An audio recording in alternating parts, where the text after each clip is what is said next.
duration. Well, Lily, you've had a little bit of time over the break, and that bit of extra time has allowed you to come up with a solution. Yeah, well, in actual fact, it wasn't that tricky. I just didn't get it in 30 seconds.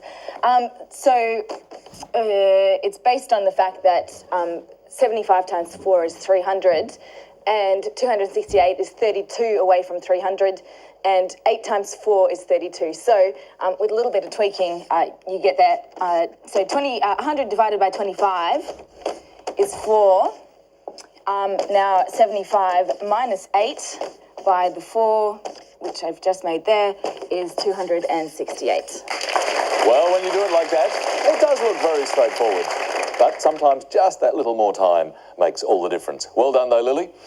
And that brings us from the numbers to the words. And David, at the beginning of the show, you know, you came up with that lovely old word, frubbishing, from the book of old words. Some other offerings?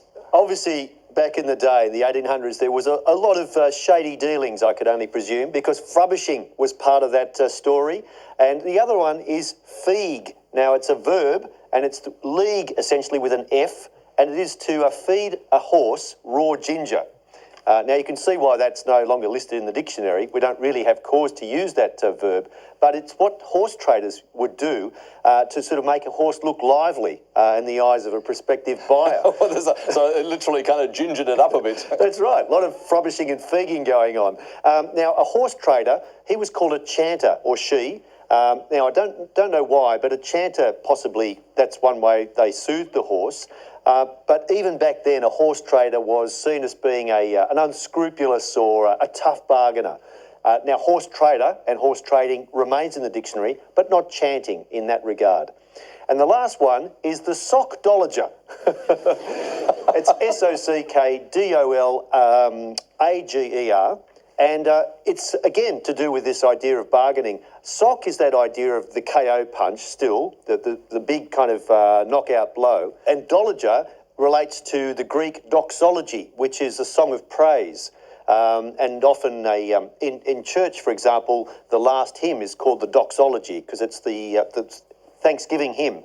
But a sockdolager, he was the perfect closer. We would say a closer. So someone who is an expert at just sealing off the deal, bringing business down to the business end, because they could sort of almost knock out the negotiations with that one, sweet killer blow. Sounds like your Christmas gift was very useful.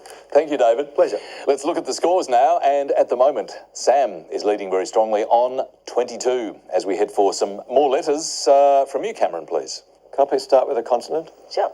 Let's start with H. And a vowel, please. O. And another consonant. P.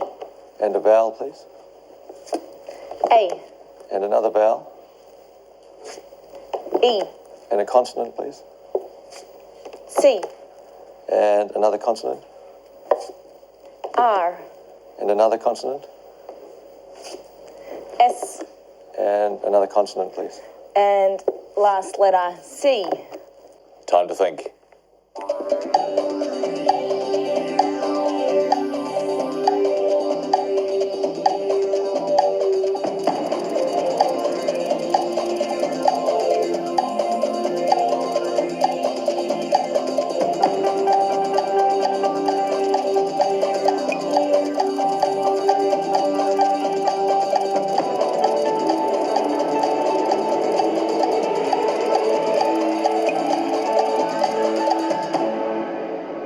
Well, how did you go, Cameron?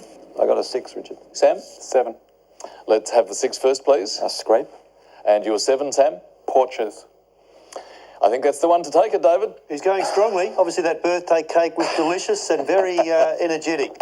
What did you find here? Actually, keeping with the unscrupulous practice, poaches is there for 8, and it comes from the Middle French, pocher, which is to thrust or encroach. Very nice find, but Sam, still going strong, 7 points. Well, Sam, I think we should have some more letters, and you to choose this time. Lily, could I please have a consonant? F. And another one? D. Another consonant, please. N. Can I have a vowel? I. And another vowel? A. Another vowel, please. I. Another vowel? A, Let's have a consonant. R, And could I please have a vowel? lastly, E. 30 seconds on the clock.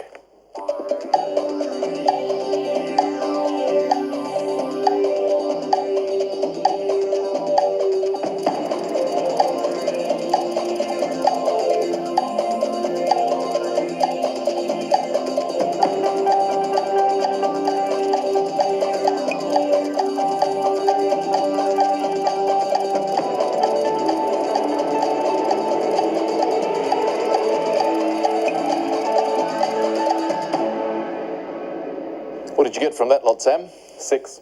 And Cameron? It was 7, Richard. Well, that's a reversal of fortunes. Very nice to hear. Sam, you're 6 first. Friend. And you're 7. Friand.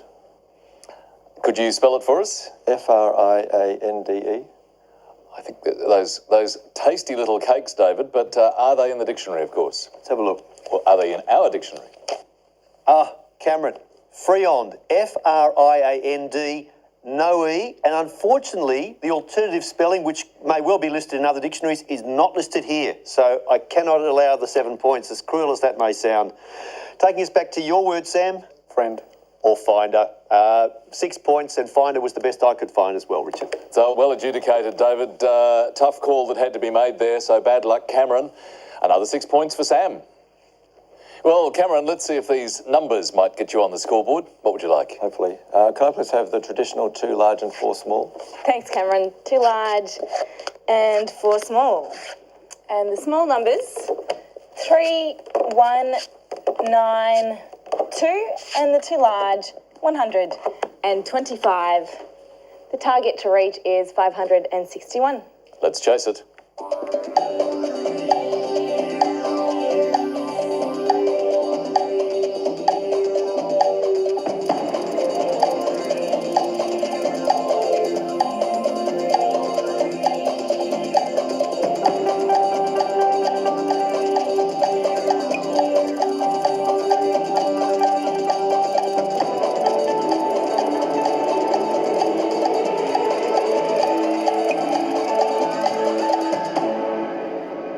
Any joy there, Cameron? Oh, I had a brain fade. I'm sorry, Richard. Brain fade. It's a tough world up here on the spotlights. But Sam? Only just in the scoring range, 551. 551. So yes, you just scraped in right on the edge of the scoring range. What did you do? Lily, 9 minus 3 is 6. 9 minus 3 is 6. Times 100 is 600. By 100 is 600. Now, 25 times 2 is 50. 25 by 2 is 50. Take that from the 600, you get 550. 550, Then add on the 1. 551. So, well done, Sam. You have just taken yourself into the scoring zone. Well, Lily, if Sam can only just get us to the edge of the scoring range, it suggests that this is a really tough one. It is really tough, Richard. I couldn't get 561, so this can be a Webby. Anyone can do it? Let us know. Okay, if you think you have the answer, head to the website and give us your solution on the comments page. Lily would love to see it. So would I. Let's have a look at our scores. And Sam, of course, an additional 5 points there, but he is now leading on 40 as we head to our next break and your next word mix, which is flung fib. And the clue, high on the cliff, pretending. Back shortly.